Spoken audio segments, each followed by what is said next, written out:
The ceasefire lasted 14 days of fragile quiet, 14 days of cautious optimism, 14 days during which diplomats exhaled, markets stabilized, and families in conflict zones dared to sleep without listening for sirens. And then it was over. In the span of a single overnight window, the agreement that the world leaders had hailed as a turning point collapsed, not with a gradual unraveling, not with quiet diplomatic failure behind closed doors, but with a sudden, unmistakable breakdown, the kind that sends emergency signals racing through intelligence channels, scrambles military command centers, and forces heads of state out of bed at 3 a.m. The world woke up this morning to a situation more dangerous than the one it thought it had left behind. Here is what we know. A 2-week ceasefire brokered through intensive back-channel negotiations involving multiple world powers has officially collapsed.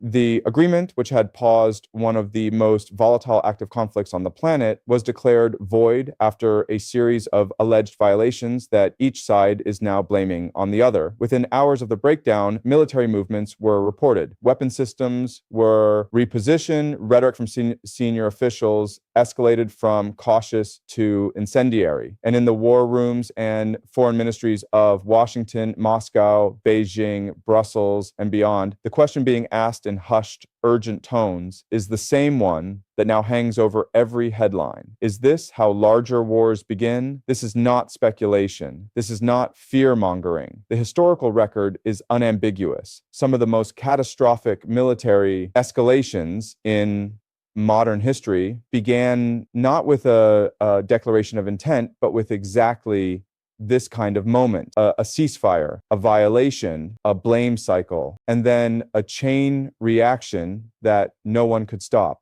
What makes this collapse uniquely dangerous is the architecture of the conflict itself. This is not a contained regional dispute between two isolated actors. The parties involved in this ceasefire are directly or indirectly tied to the strategic interests of nuclear-armed powers. The geography of this conflict sits at the intersection of critical energy corridors, military choke points, and alliance commitments that stretch from the Atlantic to the Pacific. When this ceasefire held, it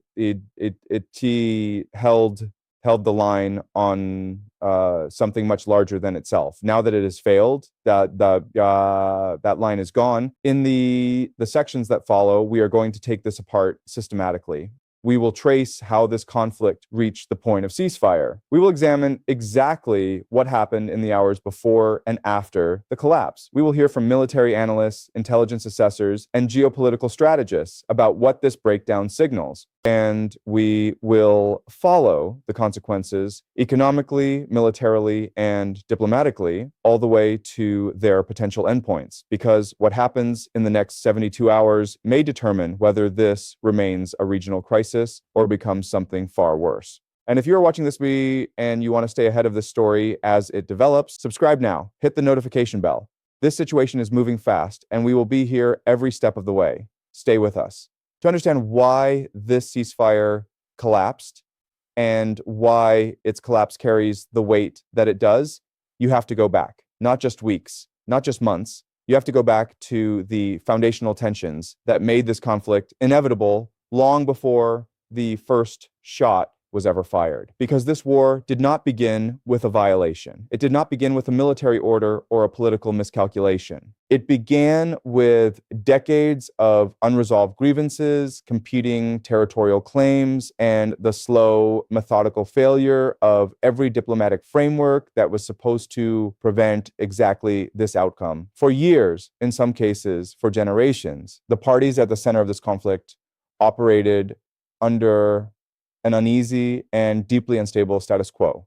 Borders drawn by colonial powers or post-war treaties never reflected the ethnic, religious, or political realities on the ground. Resource competition over land, water, energy, infrastructure, and strategic access routes created permanent pressure points that periodic diplomatic agreements managed but never resolved.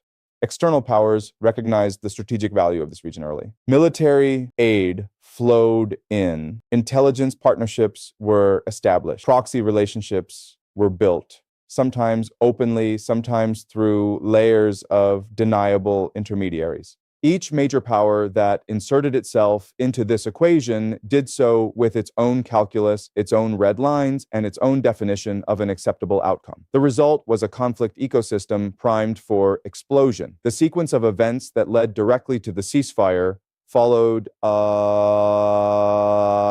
pattern that analysts had been warning about for years. In the opening phase, localized skirmishes, the kind that had occurred dozens of times before without triggering full-scale conflict, suddenly produced casualties at a scale that neither side could politically absorb without a response. Command structures that had previously exercised restraint came under domestic pressure to act decisively. Within days, what had been a border incident became an air campaign. What had been an air campaign drew in ground forces. What had been a ground engagement began threatening infrastructure, energy pipelines, communication nodes, logistics corridors, whose disruption sent immediate signals to every external power with a stake in the region's stability. By the end of the first week of full hostilities, 3 separate back-channel communication lines had been activated between major powers. Emergency sessions were convened, and the language being used in private diplomatic cables, later leaked, later confirmed,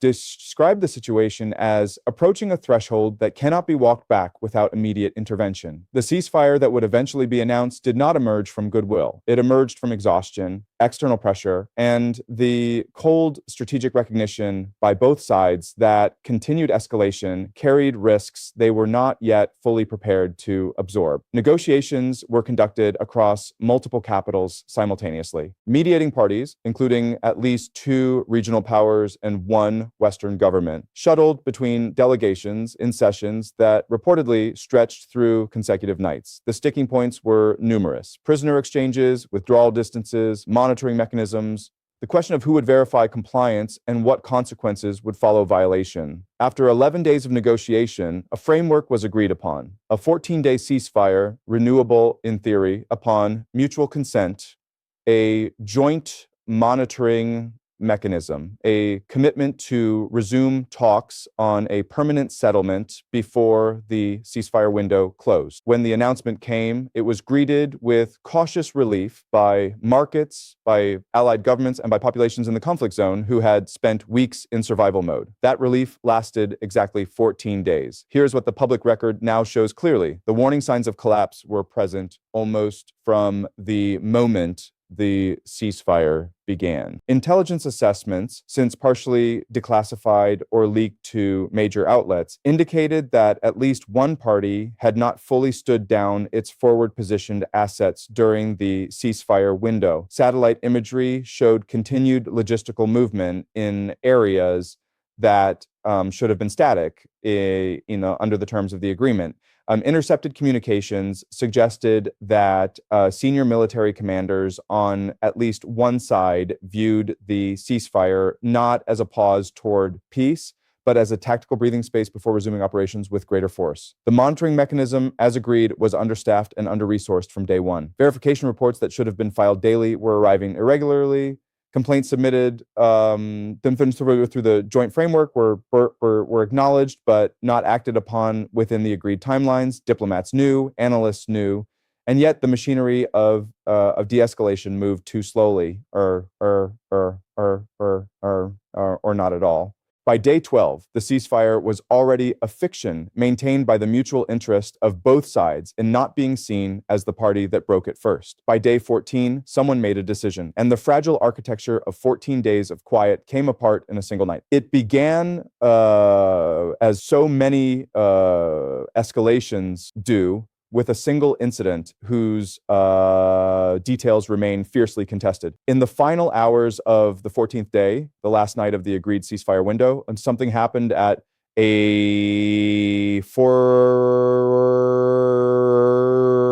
position along the conflict's most sensitive fault line. By dawn, both sides were issuing statements, By mid-morning, the joint monitoring mechanism had been formally suspended. By afternoon, the ceasefire was dead. What exactly triggered the collapse depends entirely on who you ask. And in a conflict this charged, with this many external actors watching and calculating, the question of who fired first is not merely historical. It is the justification for everything that comes next. The first party to issue a formal statement described an unprovoked military strike against one of its ceasefire designated positions. According to their account, the attack was deliberate, coordinated, and could not have been the result of miscommunication or rogue action by a lower level commander. They presented what they described as drone surveillance footage showing an organized movement of hostile forces toward their position in the hours before the incident. Evidence, they argued, of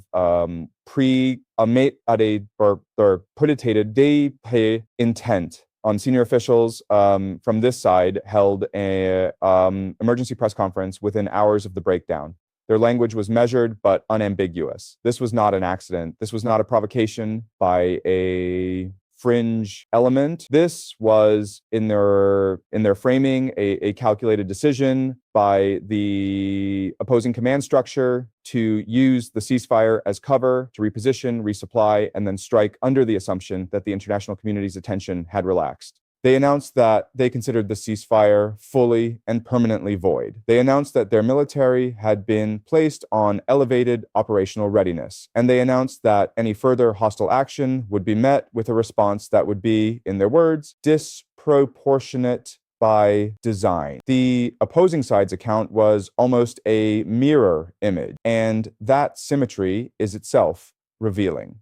Side B issued its own statement within the same news cycle, alleging that it was their position that had been struck first. Their narrative described a targeted attack on a logistics node that had been clearly registered with the monitoring mechanism as a protected site under the ceasefire terms. They produced their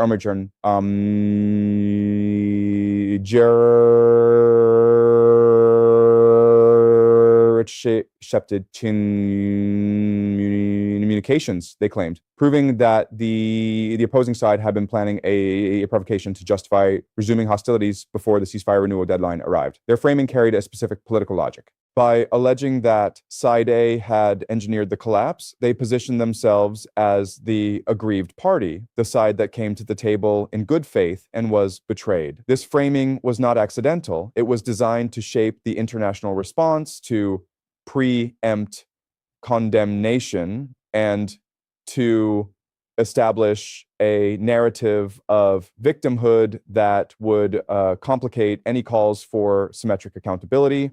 Senior officials on this side made immediate contact with their external patron states.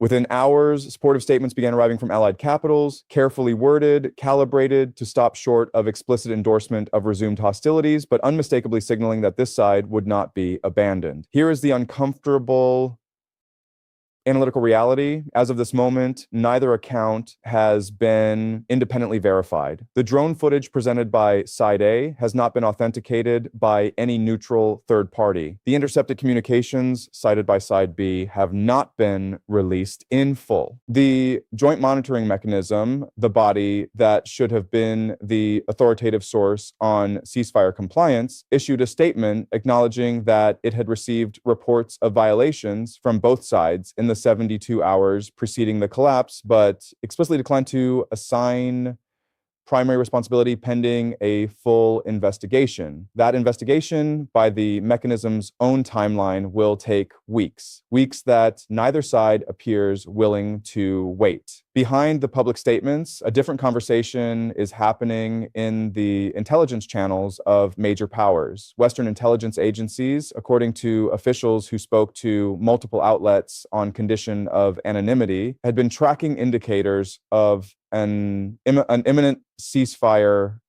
breakdown for at least 4 days before it occurred. Satellite imagery had flagged anomalous military movement. Signals intelligence had detected communication patterns inconsistent with a genuine stand down. At least one Allied government had quietly raised these concerns through diplomatic back channels and received assurances that were not kept. What remains deeply uncertain and what is driving the urgency in Washington, Brussels, and other Allied capitals right now is breakdown was the result of a deliberate strategic decision at the highest levels of command, or whether it was triggered by a field-level incident that then spiraled beyond the control of senior leadership on either side. The distinction matters enormously. A deliberate top-level decision to collapse the ceasefire implies a strategic readiness to escalate, a prepared next phase of operations, a calculated bet that resumed conflict serves long-term interests better than a negotiated pause. A field-level spiral, by contrast, implies that both command structures may still have an off-ramp available, if the political will to use it can be found fast enough. Right now, the evidence points in both directions simultaneously, and that ambiguity, perhaps more than the collapse itself, is what is keeping analysts and senior officials awake tonight. To understand why the collapse of this ceasefire carries consequences far beyond the immediate conflict zone, you have to look at a map, not the kind of map that appears in news broadcasts, color-coded territories, simplified front lines, clean borders. You have to look at the operational map, the strategic map, the one that military planners, energy executives, and alliance architects study in closed rooms when they are calculating what they can and cannot afford to lose. Because what sits at the center of this conflict is not simply disputed territory.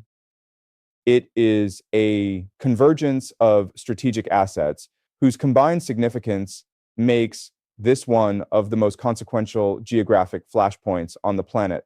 The conflict zone sits at the intersection of multiple overlapping military spheres of influence. Forward operating bases maintained by external powers in the broader region provide rapid deployment capability within striking distance of the front lines. Air defense systems, some supplied by Western nations, others by Russia or China, create overlapping coverage zones that complicate any unilateral military calculation. What makes the military geometry here uniquely dangerous is the presence of what analysts call entanglement infrastructure. These are assets, bases, personnel, equipment, advisory missions that belong not to the primary combatants, but to their external patrons. When those assets come under threat, or when their operators are placed in harm's way, the conflict is no longer simply between the two parties on the ground. It becomes a direct confrontation between the powers behind them.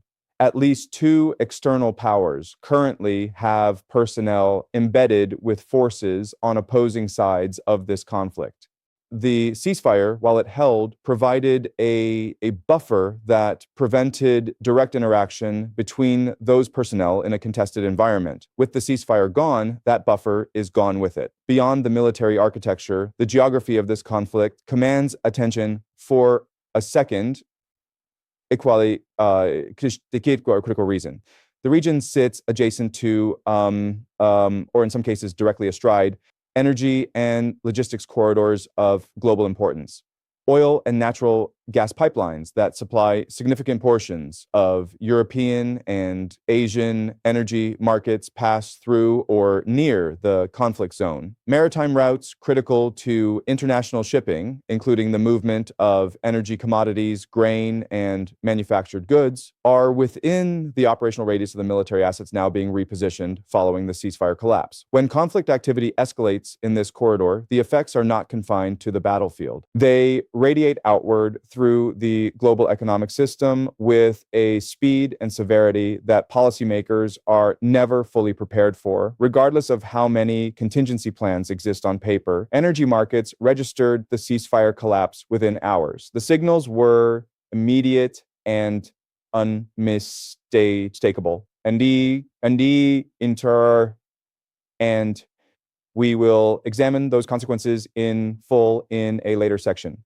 There is a third layer of strategic importance that receives far less attention in mainstream coverage, but is regarded by military planners as potentially the most decisive factor in any resumed escalation. Critical infrastructure, power generation facilities, water treatment systems, communications networks, transportation hubs in and around the conflict zone represents both a military target set and a humanitarian tripwire. Strikes against this infrastructure, intentional or incidental, produce cascading effects that extend far beyond the immediate military objective. Previous phases of this conflict saw infrastructure targeting that drew sharp international condemnation, with the ceasefire now collapsed and both sides having publicly committed to responses they described as disproportionate. The risk of infrastructure strikes and humanitarian and geopolitical consequences that follow has increased dramatically. Intelligence assessments reviewed by senior officials in at least 2 Western capitals have specifically flagged infrastructure vulnerability as a primary escalation risk in the post-ceasefire environment. Perhaps the most dangerous strategic dimension of this collapse is the one that operates at the level of formal and informal alliance commitments. Both primary parties in this conflict have patron relationships with major powers that carry explicit or implicit security guarantees. Those guarantees were negotiated in a different strategic environment, one in which a localized conflict was the assumed scenario. What was not fully stress tested in those frameworks was what happens when a localized conflict begins to threaten the credibility of the guaranteeing power's deterrence posture. That stress test is now underway. When a patron power has publicly committed to the security of a conflict party,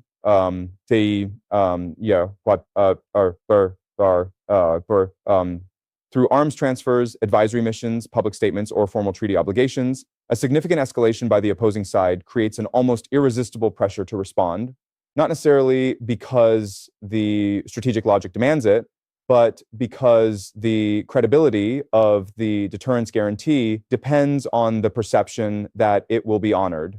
This is the mechanism through which regional conflicts become global ones.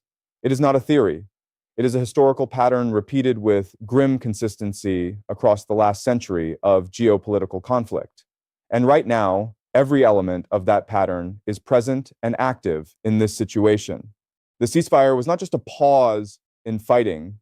It was a structural barrier between a contained regional conflict and an uncontained one. That barrier is now gone, and the strategic map, the real one, the one that keeps generals and foreign ministers awake at night, looks significantly more dangerous this morning than it did 14 days ago. When a ceasefire of this magnitude collapses, the public statements come fast, the political reactions come faster. But the analysis that actually matters, the kind that shapes decisions in the situation rooms and war cabinets of major powers, moves on a different timeline. It is slower, more methodical, and far more sobering than anything that appears in a breaking news headline. Over the past 48 hours, that analysis has begun to surface. Through think tank assessments, intelligence community signals, and the careful, calibrated statements of senior military analysts who choose their words with the precision of people who understand exactly what is at stake, a picture is emerging. And it is not a reassuring one. According to assessments circulating among Western intelligence services, portions of which have been shared with allied governments and selectively disclosed to major outlets, the ceasefire collapse was not a spontaneous event. The analytical consensus, as it currently stands, points toward a conclusion that at least one party entered the ceasefire period without genuine intention of honoring its full terms. The indicators cited in these assessments are specific and documented.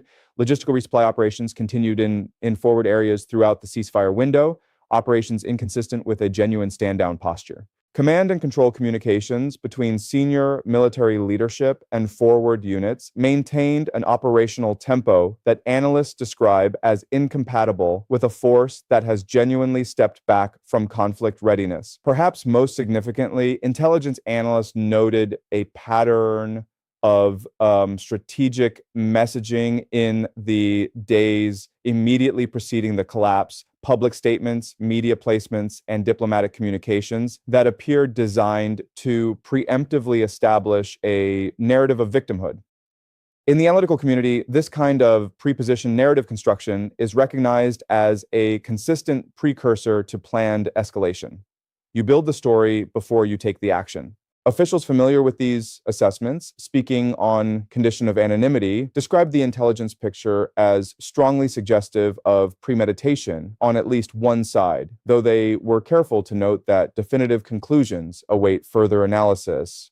Beyond the intelligence community, the analytical response from major geopolitical research institutions has been swift and pointed.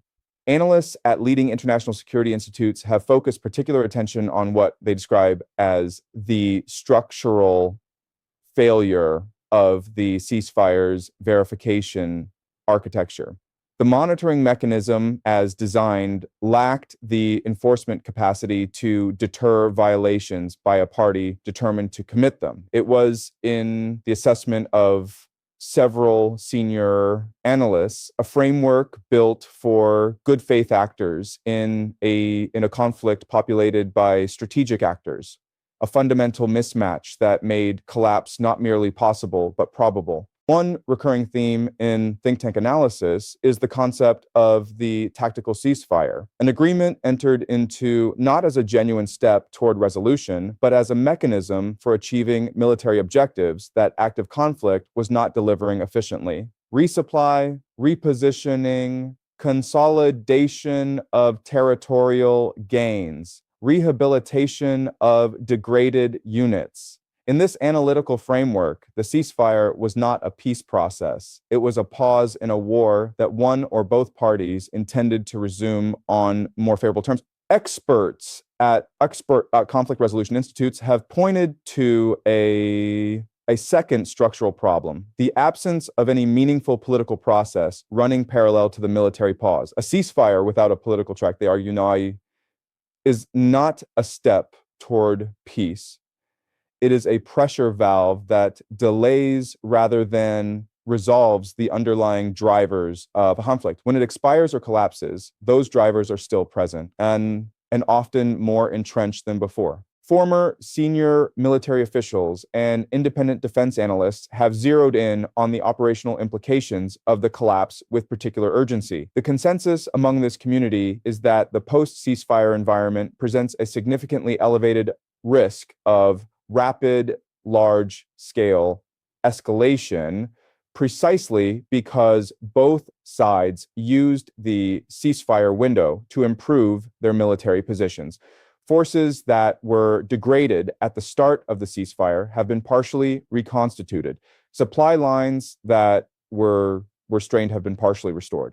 Command structures that were disrupted have been partially reorganized. In plain terms, both sides enter the post-ceasefire phase in better military shape than they were in when the fighting stopped.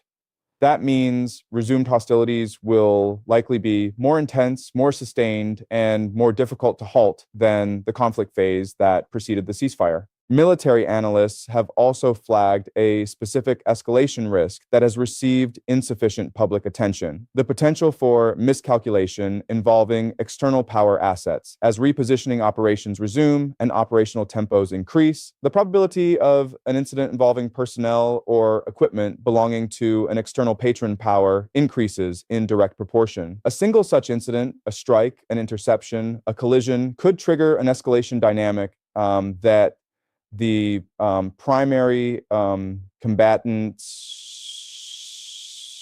selves would be unable to control or reverse. At the policy and academic level, the conversation has shifted rapidly from ceasefire management to crisis prevention. Scholars of conflict escalation have drawn pointed comparisons to historical cases in which regional ceasefires collapsed and subsequently triggered broader confrontations, not because any single actor wanted a wider war, but because the structural conditions made escalation the path of least resistance for every party involved. Policy experts focused on great power competition have raised a more direct concern. In an environment where multiple nuclear-armed states have strategic stakes in the outcome of this conflict, the collapse of the ceasefire does not merely increase the risk of conventional escalation. It compresses the decision timelines available to senior leadership in patron states, forcing choices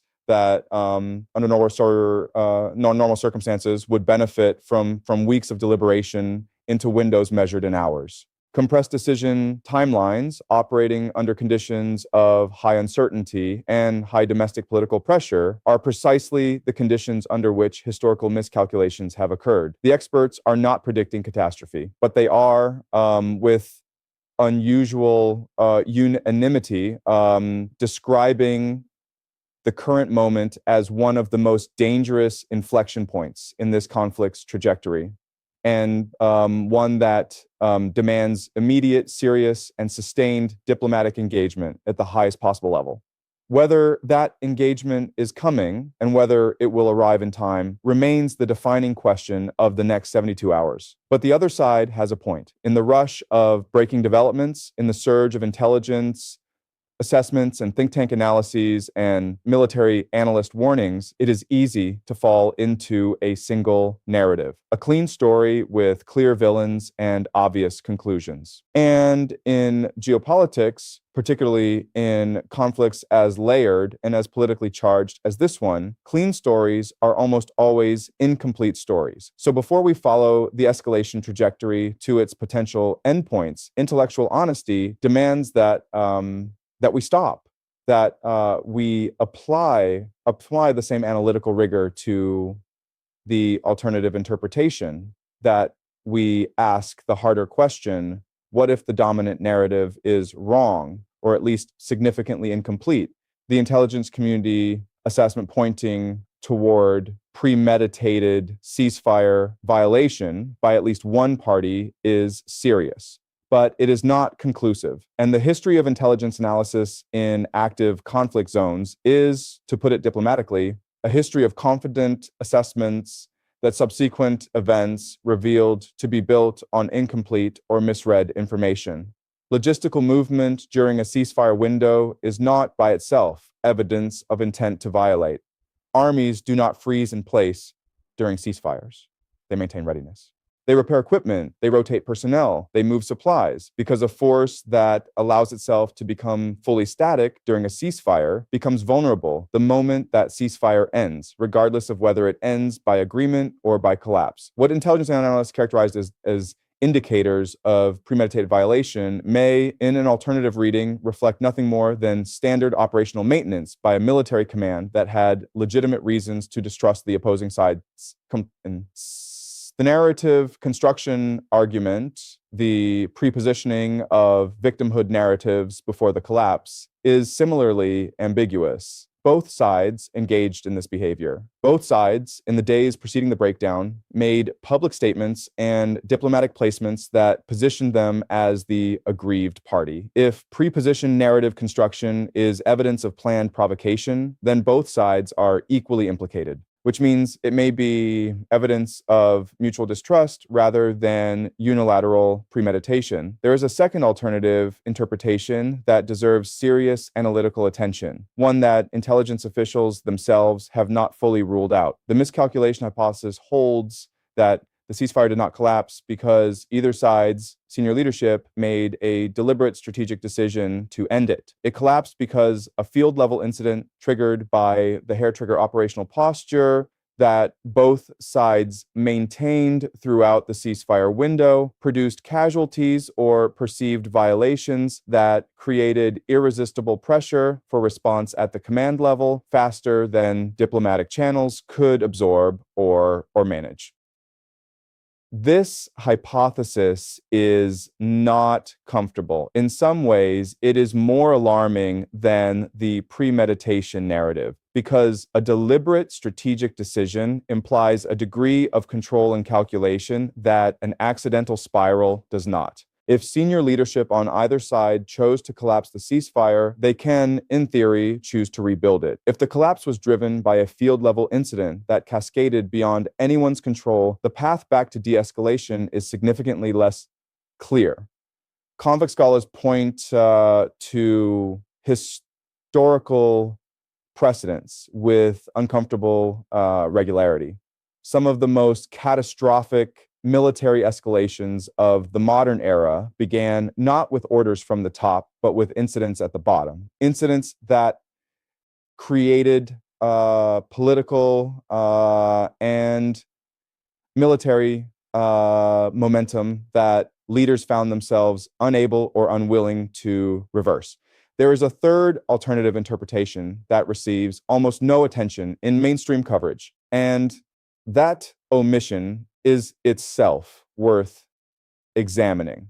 The focus of most analysis has been on the two primary combatants, but this conflict does not exist in a bilateral vacuum. It exists within a dense web of external interests, external actors, and external operations, some of which have motivations that are entirely independent of and potentially contrary to the interests of the primary parties themselves. External actors with a strategic interest in preventing a negotiated settlement because a settlement would consolidate an outcome unfavorable to their regional position, had concrete incentives to destabilize the ceasefire. Proxy networks, intelligence operations, and information campaigns capable of triggering or amplifying a field-level incident exist on multiple sides of this conflict. The possibility that the ceasefire was not broken by either primary party, but was deliberately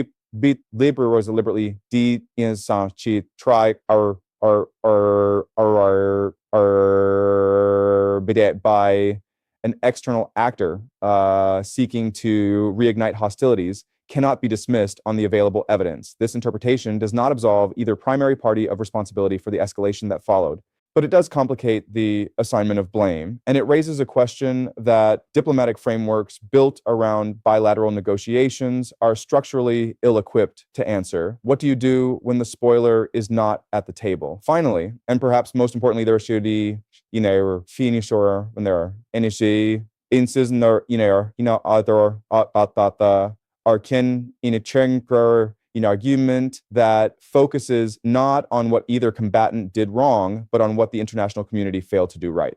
The ceasefire framework, as multiple analysts have now noted, was structurally inadequate from the moment it was signed. Inadequate verification, inadequate enforcement, inadequate political process running parallel to the military pause.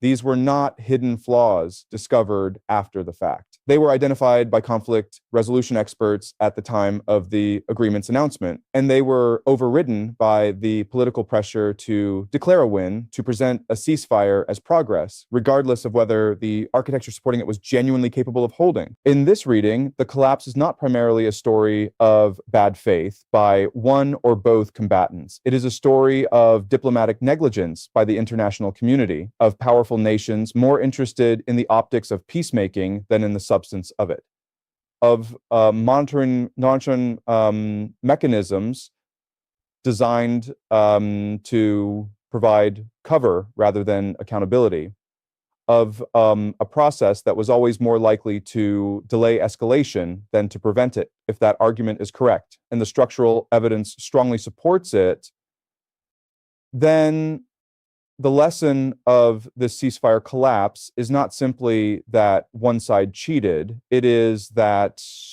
the international community built a house of cards and then expressed surprise when it fell. That is a harder truth. It implicates more actors. It demands more accountability, and it points toward a more difficult but more honest path forward. The ceasefire collapse happened in a specific place, but its consequences are not staying there. within hours of the breakdown becoming public, the effects were already moving through the interconnected systems of the global economy, the international security architecture, and the political calculations of governments on every continent. What began as a bilateral military failure is now a global event, one whose reverberations will reach into the daily lives of ordinary people far removed from the conflict zone, in ways that are already measurable and in ways that are still unfolding. This is the part of the story that rarely gets told with sufficient clarity. The gap between a geopolitical event and its human consequences is almost always larger than it appears in the moment, and almost always closes faster than anyone expects. Energy markets responded to the ceasefire collapse with immediate and significant volatility. Oil prices surged within the first trading session following the breakdown announcement. The move was not purely speculative. It reflected a concrete reassessment of supply risk in a region whose energy infrastructure sits directly within the operational radius of the military assets now being repositioned. Traders and commodity analysts do not wait for bombs to fall before pricing in risk. They price at the moment the probability distribution shifts, and the probability distribution shifted dramatically overnight. If sustained military operations resume at scale, particularly if they involve strikes on energy infrastructure, which both sides have demonstrated willingness to conduct in previous conflict phases, the supply disruption risk to global oil and gas markets becomes not merely theoretical but operational. Analysts at major energy research institutions have already revised their price forecasts upward. The range of outcomes they are now modeling includes scenarios that would push energy prices to levels not seen since the most acute supply crises of the past 2 decades. For American households, the transmission mechanism is direct and familiar. Higher oil prices mean higher gasoline prices. Higher gasoline prices mean higher transportation costs across the entire supply chain. Higher transportation costs mean higher prices for groceries, manufactured goods, and services, precisely at a moment when inflation pressures were only beginning to ease after years of post-pandemic economic stress.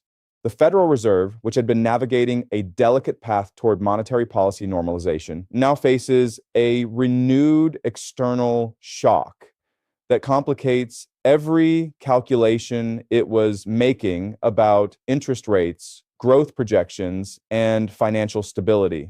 Markets that had been pricing in a relatively benign economic trajectory are now repricing. The volatility visible in equity markets in the hours following the breakdown is not noise. It is the sound of institutional investors revising their models in real time. Beyond the economic dimension, the security consequences of the ceasefire collapse are already producing concrete military responses among major powers. Allied nations with forward deployed assets in the broader region have quietly elevated their operational readiness postures. Naval assets have been repositioned. Air defense systems have been placed on heightened alert status. Contingency plans that existed on paper are being reviewed and updated by military staffs operating on compressed timelines. The United States military, with its extensive presence across the region, faces immediate and complex decisions about force protection, rules of engagement, and the management of the entanglement risk that we examined in the previous section. Every American service member operating in proximity to this conflict zone is now operating in a higher threat environment than they were 48 hours ago. Not because they are direct targets, but because the compressed operational space and elevated military tempo increase the probability of incidents that were previously unlikely. NATO allies are facing their own set of pressures. The alliance's eastern members, those with the most direct exposure to the broader security environment in which this conflict is embedded, have already begun consultations about what the ceasefire collapse means for their own defense postures. Emergency consultations at the ambassadorial level have been reported. A formal emergency session of the North Atlantic Council has not yet been called, but multiple officials have indicated that one is being actively considered. At the level of great power competition, the ceasefire collapse is accelerating dynamics that were already in motion and creating new pressure points that none of the major players had fully prepared for. For the United States, the collapse represents a significant diplomatic setback, one that will invite scrutiny of the administration's regional strategy and its ability to translate diplomatic investment into durable outcomes. The political pressure to respond visibly and forcefully will be intense, and it will compete directly with the strategic imperative to avoid actions that further compress the escalation timeline. For Russia, the ceasefire collapse creates both opportunity and risk. Opportunity because a resumed conflict diverts Western attention and resources from other theaters where Russian interests are directly engaged. Risk because the unpredictability of a collapsed ceasefire environment extends to Russian assets and relationships in the region, and because an escalation that spins beyond anyone's control serves no one's strategic interests, including Moscow's. For China, the calculation is characteristically long-term. Beijing has positioned itself as a constructive diplomatic actor in this conflict, a positioning that serves its broader narrative of responsible global leadership as an alternative to Western-dominated international order. A ceasefire collapse that occurs despite or following Chinese diplomatic engagement is an uncomfortable development, but a prolonged conflict that exhausts Western diplomatic and military resources while elevating energy price volatility, which China has significant capacity to manage, may ultimately serve Beijing's strategic position better than a swift resolution would. Behind the market movements and the strategic calculations, there is a dimension of this story that no analytical framework fully captures, but that demands acknowledgement. The people living in and around the conflict zone who experienced 14 days of relative quiet are now facing the return of active hostilities. Families who had begun to move back towards some semblance of normal life are once again in survival mode. Humanitarian organizations that had used the ceasefire window to position supplies and personnel for relief operations are now reassessing their safety protocols and access routes. The United Nations Office for the Coordination of Humanitarian Affairs has already issued a preliminary alert flagging the acute vulnerability of civilian populations in the conflict zone following the ceasefire breakdown. Aid corridors that were negotiated as part of the ceasefire framework are now of uncertain status. Medical facilities that were operating under the assumption of continued quiet are now preparing for mass casualty scenarios. For viewers watching this from the comfort and safety of distance in American cities, in European capitals, in the relatively stable regions of the world, the connection between this conflict and your daily life may feel abstract. It is not. The energy you use to heat your home, the food on your grocery shelf, the interest rate on your mortgage, the security environment in which your country operates, all of these are connected through systems that are more fragile and more interdependent than most people recognize in ordinary times to what happens in the next 72 hours in a conflict zone that may feel very far away. Geopolitics has never respected distance. And in a world this interconnected, it never will. We have traced this crisis from its origins to its collapse. We have examined the competing narratives, the strategic architecture, the intelligence assessments, the global consequences. Now we arrive at the question that every analyst, every diplomat, and every senior official in every relevant capital is asking in real time. What happens next? The honest answer is that nobody knows with certainty, but the framework of what is possible and what is probable can be mapped with analytical precision. And that map right now presents two sharply divergent paths forward. One leads toward a managed, difficult, but ultimately contained outcome. The other leads somewhere that no serious analyst wants to follow to its logical conclusion. Before we examine those paths, it is worth anchoring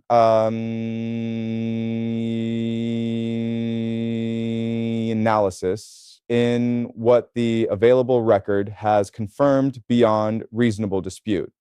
A 14-day ceasefire, brokered through intensive multilateral diplomacy, has collapsed. Both primary parties have declared the agreement void and have placed their military forces on elevated operational readiness. The joint monitoring mechanism has been suspended. Diplomatic back channels that were active during the ceasefire negotiation period have gone quiet or are operating at significantly reduced intensity.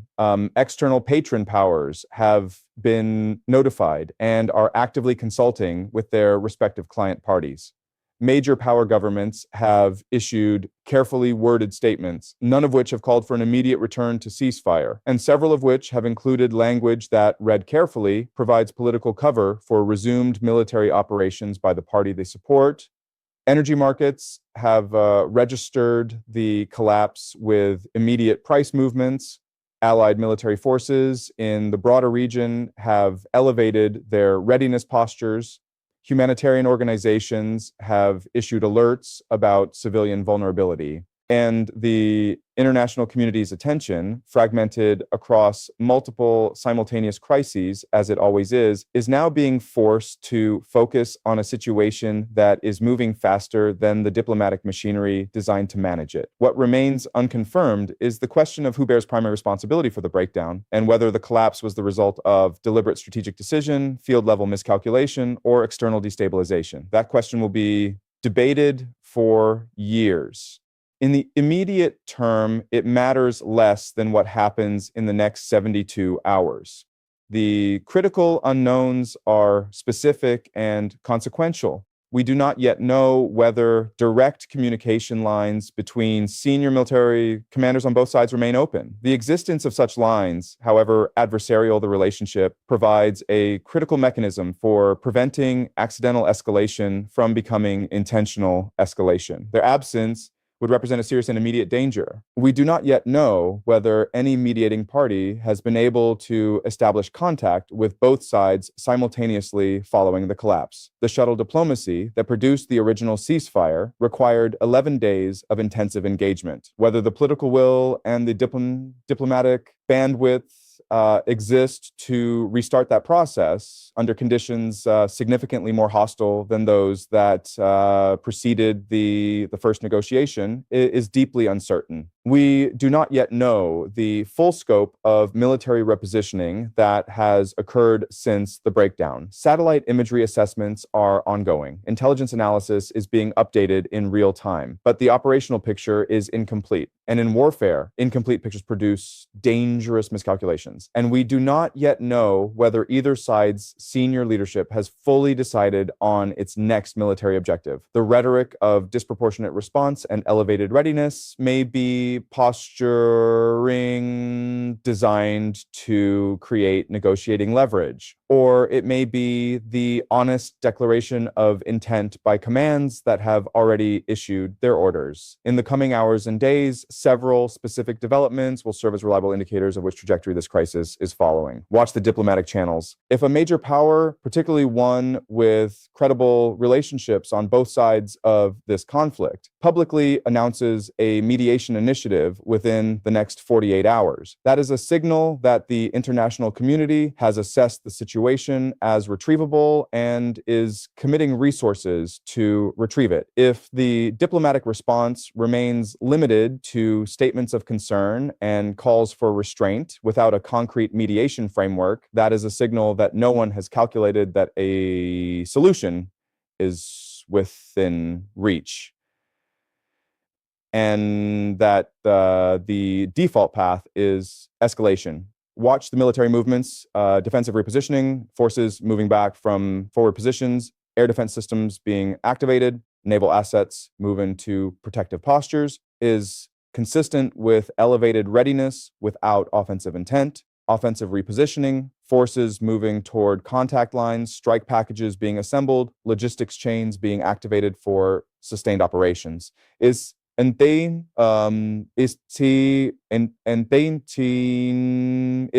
different signal entirely. The distinction between the two, visible in satellite imagery and signals intelligence, will tell analysts more about the trajectory of this crisis than any public statement. Watch the energy markets. Sustained price increases above the initial shock movement will indicate that commodities traders have assessed resumed large-scale conflict as the baseline scenario. A stabilization or partial reversal of the initial price movement will indicate that markets have assessed the breakdown as a manageable disruption rather than the opening of a new, more intense conflict phase. And watch the statements from Beijing. China's public positioning in the next 48 hours will be one of the most reliable indicators of whether a diplomatic off-ramp is being constructed behind the scenes. When China speaks carefully and constructively in a crisis of this kind, it is often because it is simultaneously engaged in private diplomacy that it does not want to compromise with premature public disclosure. Silence or vague formulations, by contrast, may indicate that Beijing has assessed the situation as beyond near-term diplomatic resolution and is positioning itself accordingly. The first forward scenario is difficult, but not impossible. In this scenario, the immediate post-collapse period of elevated rhetoric and military repositioning does not produce a significant kinetic incident in the first 72 hours. The absence of a major incident provides enough space for a mediating party, most likely one with credible relationships on both sides, to establish contact and propose an emergency framework.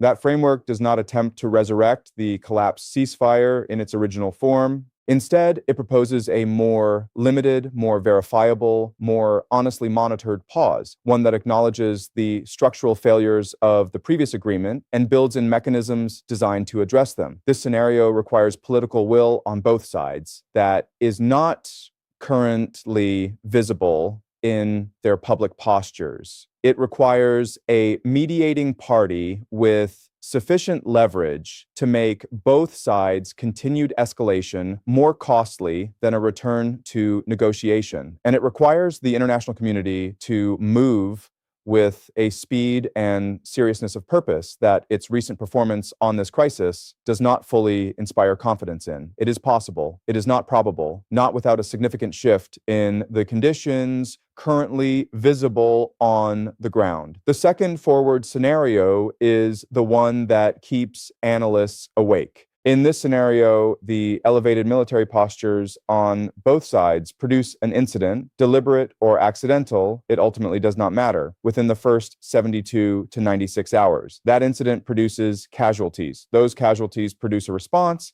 That response crosses a threshold, geographic, operational, or in terms of the assets targeted, that one or more external patron powers cannot absorb without acting on their commitment to their client party. Once external patron forces are directly engaged, even in a limited defensive or retaliatory capacity, the conflict is no longer a regional one. It is a confrontation between the powers behind the combatants. And confrontations between major powers, particularly in an environment where nuclear deterrence is part of the strategic calculus, operate under a set of dynamics that conventional conflict management frameworks are not designed to handle. This scenario doesn't require anyone to want a world war. It requires only that each actor responding rationally to the incentives and pressures in front of them takes the next logical step until the cumulative effect of those individually rational steps produces an outcome that no single actor chose and that no single actor can reverse. That is not a theoretical construct. That is a description of how the worst conflicts in modern history began. Here is where the analysis lands. The collapse of this ceasefire is not by itself a world-ending event. Ceasefires collapse, negotiations fail, conflicts resume. The international system has absorbed these shocks before and found paths forward that stopped short of the worst outcomes. But this collapse is happening in a specific context, a context defined by great power competition at its most acute, by alliance commitments under maximum stress, by compressed decision timelines, by a diplomatic community that has already demonstrated the limits of its capacity to manage this conflict, and by military forces on multiple sides that are better rested, better supplied, and better positioned than they were before the ceasefire began. The window for preventing the worst outcome is real. It is open, but it is not wide, and it is not staying open indefinitely. What happens in the next 72 hours will tell us whether the leaders, diplomats, and institutions responsible for managing this crisis are equal to this moment. History is watching, and so are we. If this analysis has given you a clearer picture of what is happening and why it matters, subscribe to this channel right now. Hit the notification bell, because this story is not over. It is, in every meaningful sense, just beginning. And when the next development breaks, and it will break soon, you will want to be here when it does. Stay informed, stay engaged. The world needs people who are paying attention.